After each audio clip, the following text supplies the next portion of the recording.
Everyone, I'm going to walk you all through this excerpt that is going to be for today's homework, for today's classwork and homework.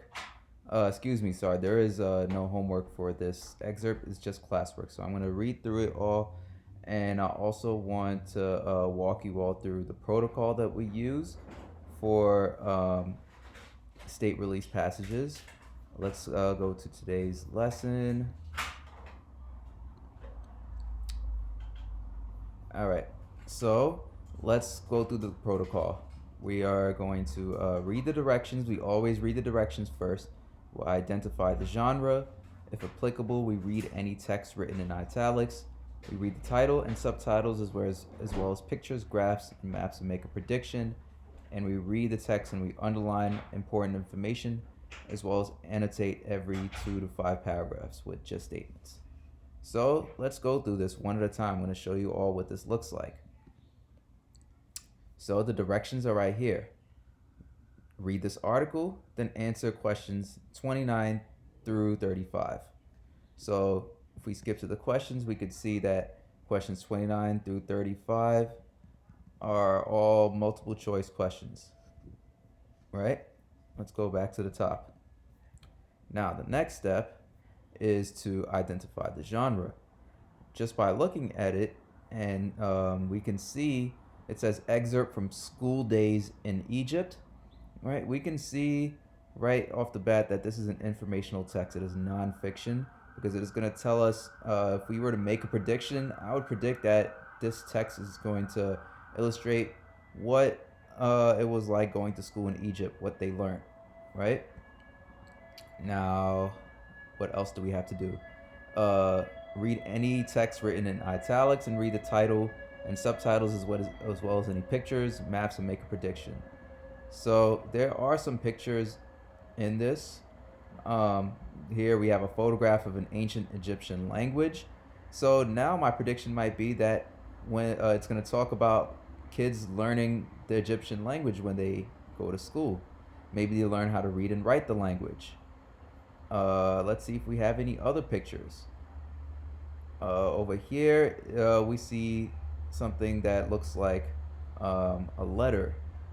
So, but this picture over here is enough to help me make a prediction. My prediction is that this text is going to be about what children learned when they went to school in Egypt, and it's most likely about reading and writing the language. So, then once we have done all these 4 steps, now we're going to read the text and underline important information and annotate. So I'm going to walk you through that and show you how to do this. Excerpt from school days in Egypt. In ancient Egypt, only the very smartest children went to school, where they learned to read and write. Most Egyptians did not ever learn to read and write. The children who went to school learned to be scribes. Scribes were very important people in Egypt because they were almost the only ones who could read and write. Although records tell us that there were a few female scribes, most were men. Boys entered scribal school when they were quite young and studied hard for about 10 to 12 years. So if I were to write a gist statement for these first 2 paragraphs, I would simply say that children in Egypt went to school to learn to become scribes. And by scribes, we mean people, the only people who could read and write. It took years to learn how to write the hundreds of signs called hieroglyphs. Ancient Egyptians used hieroglyphs to write their language. Just think, you only have to learn 26 letters. So if I were to write a gist statement for this paragraph, I would say learning to write hieroglyphs was not easy. Scribes also had to know how to write hieratic. This was a kind of shorthand script used for everyday writing. Students memorized the hieroglyphic signs and practiced writing them on pieces of stone, pottery, or wood. They practiced by copying all kinds of things that had already been written: letters, literature, religious records, and business and government documents. In this way, students learned about more than just their language. So if I were to write a gist statement here, I would say students practice writing by copying different types of texts. Scribal students use writing tools somewhat like the parts of a watercolor set you might have. Ink was shaped into round discs, just like our paint sets. But instead of many colors, scribes used only red and black. The cakes of ink were made out of the mineral red ochre and made out of black carbon from burnt sticks or pans. Scribes carried small pots of water to mix with the kinks. Their brushes, made of reed plants, were held in a small case. The hieroglyph that spells scribe contains all these different parts. So in this section, it's basically telling us what everything was made out of, what their writing tools were made of, right? So it tells us about the ink, right? What the cakes of ink, what they were made out of, right? And what their brushes were made out of. Let's go to the next page. Students often practice writing on flat pieces of the limestone rock that could be found everywhere in Egypt. Many school texts or homework have been found on these flakes of stone. Sometimes a student or scribe needed to write something very important. Then he wrote on papyrus paper, made from the papyrus plant that grew in the marshes along the Nile River. So once again, this section 2 is telling us what everything was made out of, right? Where everything originated from. So here they're talking about what they wrote on, which was papyrus paper, and where it came from, right?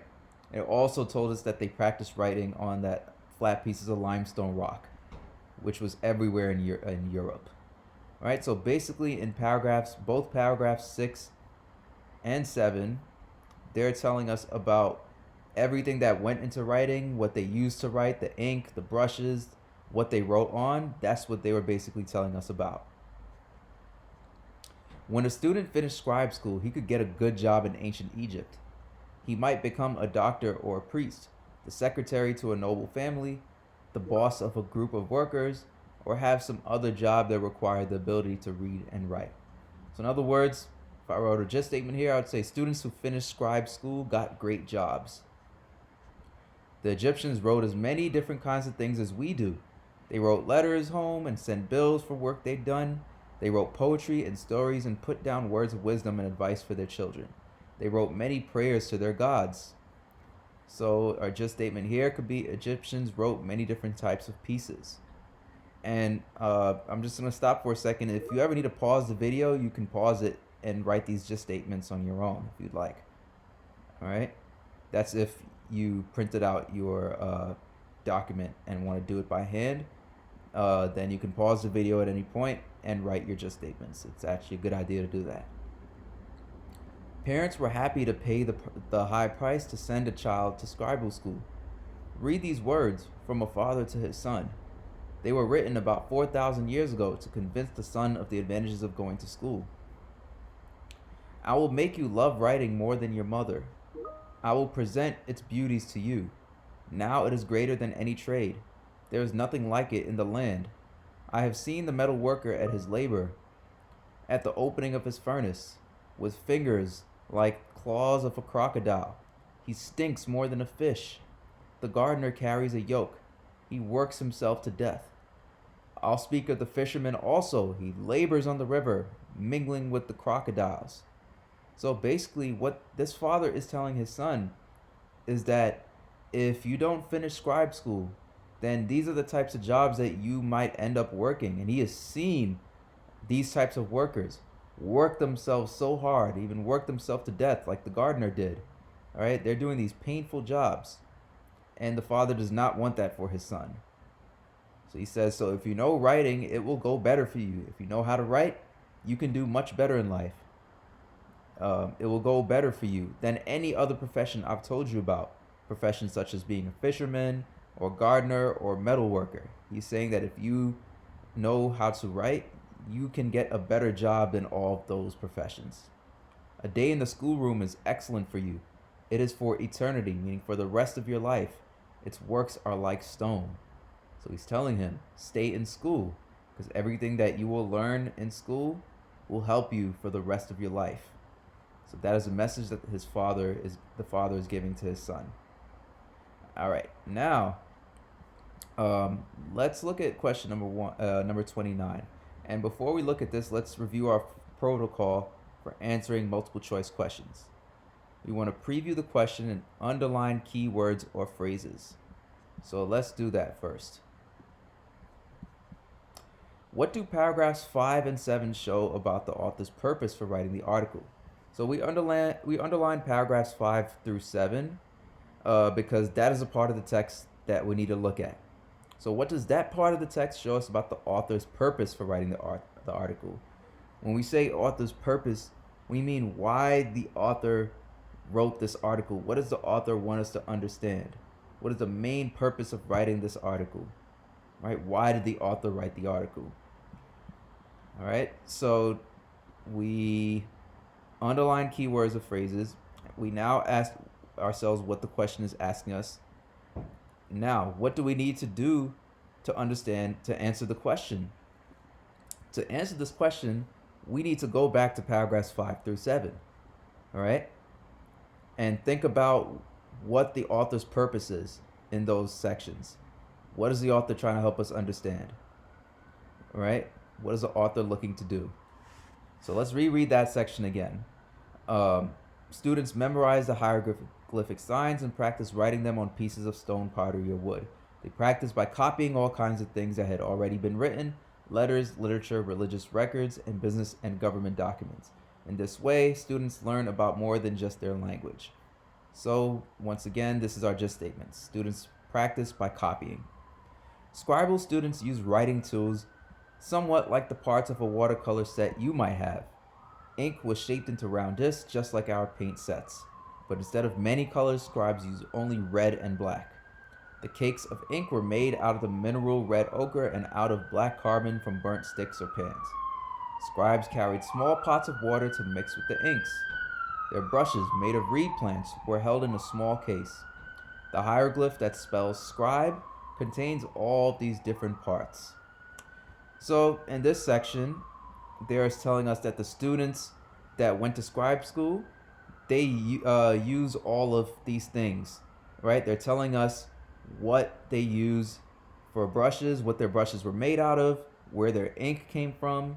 All right, they're telling us what everything they use, what it was all made of, right? Where it all came from. Students often practice writing on flat pieces of limestone rock that could be found everywhere in Egypt. Many schools, texts, or homework have been found on these flakes of stone. Sometimes a student or scribe needed to write something very important. Then he wrote on papyrus paper, made from the papyrus plant that grew in the marshes along the Nile. So once again, that whole section is pretty much telling us everything about what students, how they practice their writing, what they wrote on, what their ink and brushes was made of. Right here, they tell us how they practice. Here in paragraph 6 and 7, they're telling us what everything was made out of. The paper they wrote on, or when they practice on limestone, what the ink was made out of, what the brush was made out of. All right, so now let's go back to the question. What do paragraphs 5 through 7 show about the author's purpose for writing the article? What is the purpose of that section of the article? What is the author intending to do? Let's look at choice A. The author wants to convince readers that school was the only way to advance in ancient Egypt. Now, the author might have tried to convey this message to us in the article, but not in this section, right? That's not what this section intends to do. So I'm going to cross out A. The author wants to describe to readers what school was like for students in ancient Egypt. This looks like a possible answer. So I'm going to underline it. C. The author wants to explain to readers why students had to write on limestone in ancient Egypt. They only talk about limestone in one part of that section, part of paragraph 7. Yes, if we do go back to paragraph 7, they do talk about why students wrote on limestone. It was just for practice, though. It was really on papyrus when they wrote something important. So this is not exactly a great answer. So we're going to cross this out because that's not what the author's main purpose is. That's only part of it. The author wants to entertain readers with interesting stories about life in ancient Egypt. No, this is not it, because the author is simply giving us information. The author is not looking to entertain us. So our answer is B. So I'm going to circle B. You know what? Draw. I'm going to draw a circle around B. B is the right answer. Because once again, if we go back, that is pretty much the purpose of those paragraphs. What school was like for students in ancient Egypt, right? If we go back here, it tells us how students were practicing, what tools they use, what those tools were made of, right? So we just did a process of elimination and we chose the best answer. So let's review the protocol once again. We underlined the keywords or phrases in the question. We asked ourselves what the question is asking me, and we figure out what the question is asking. What do I need to do to answer the question? We looked in the right part of the text. We read all the answer choices. Then we went back and read the text again based on what the question is asking, and we read all the answer choices and we eliminated them, the ones that are inaccurate or irrelevant, and we chose the best answer. So I just gave you an example of how we use our protocol to answer a multiple choice question. Based on what I've been seeing lately, I don't think that you've all been following it, but hopefully this will give you a reminder of how to follow that protocol. So for classwork, you are going to complete the rest of these questions in assessments. All right, and try to use that same protocol that I just modeled for you when doing it. And that's it for today.